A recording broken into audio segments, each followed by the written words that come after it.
Aloha kakahiaka and happy Thursday, everyone. You have Aniela here, and I'm a coach with the Be With Your Twin Flame program. We have something we're talking about today that I myself can relate to. I want to kind of sort of break it down a little bit just to make it a little bit easier for people to know what I'm talking about.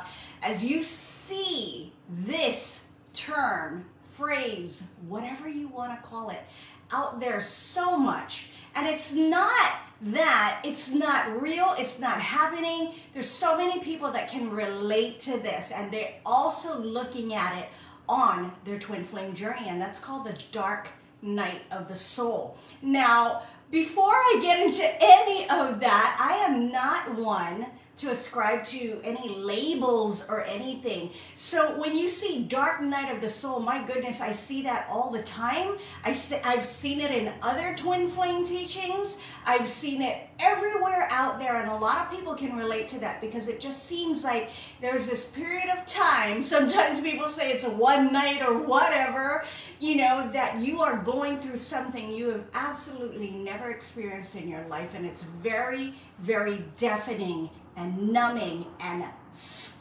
just absolutely frightening at the same time. And you're sitting there or lying there and you have no idea what's happening to you or how to get out of it. Folks, there's a lot of that happening on this journey. And when we talk about dark night of the soul, you know, a lot of times people, as I did, I looked at something that I went through way before I knew I was on a twin flame journey, and I thought that was my dark night of the soul, that period. And for me, it was actually one night.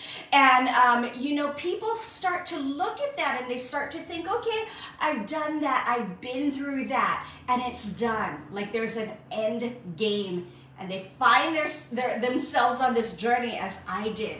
And find, oh my gosh, no, you know, for some people there can be many dark nights of the soul, because in this process of learning of how to love yourself, learning about you, learning what this journey is even about, which is you and about self-love, in that process, there can be many dark nights of the soul, if that's what you want to call it.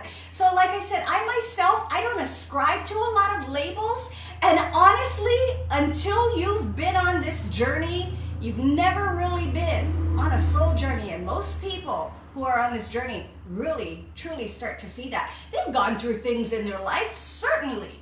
But when they become a knowing person that they're on a twin flame journey, my gosh, they realize, I didn't know anything about the soul until I found myself on this journey. And that's why I really don't ascribe to that. There's a lot of things. It's commercialized even out in 3D. Oh, my soul wants this. I need to heal my soul. Nothing of that sort, folks. There is no true dark night of the soul when you know that the soul is pure. The soul is all light.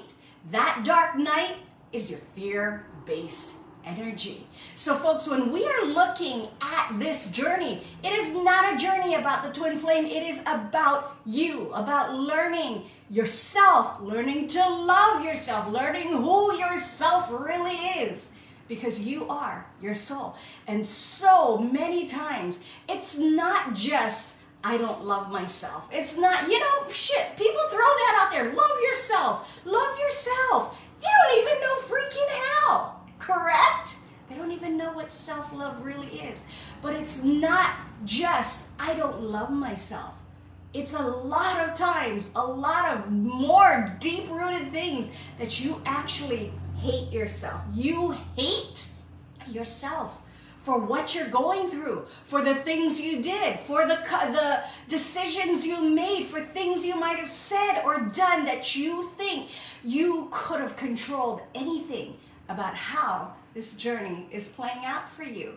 And I got news for you. No, there is nothing that happened that wasn't supposed to happen, that wouldn't have happened in that same way or similarly had you done or changed anything.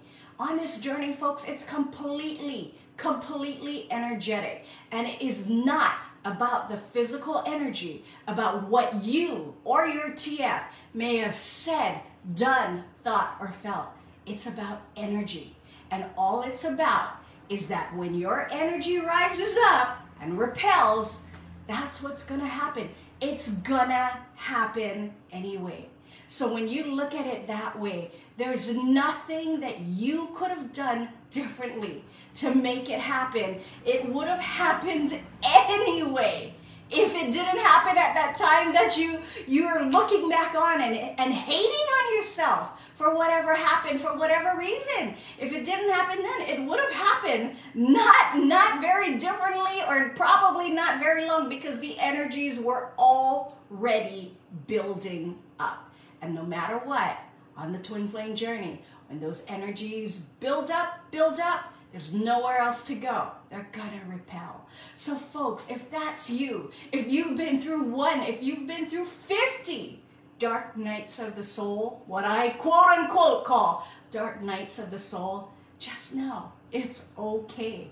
That is very typical and very common on this journey. Some people may just have one, some people may have many. And a lot of times when they're seeing this stuff out there and they think, oh, okay, I already had that, I'm done, end game, I'm finished, I'm balanced, or whatever it is you're thinking, just know that should it come up again, it's okay. This is all a process. This doesn't just happen overnight. This doesn't just happen when you go through and think there's a finish line on the other side. Balancing the fear-based energy will always be your go-to on this journey if you want to truly be able to maneuver and enjoy everything that's there for you. Because there's one reason why this happened to you, folks. It's because your soul said you're ready. Alrighty, we're gonna send you off on that. Have a wonderful Aloha Thursday, a beautiful weekend coming up. Ahui ho and malama pono. Bye, everybody.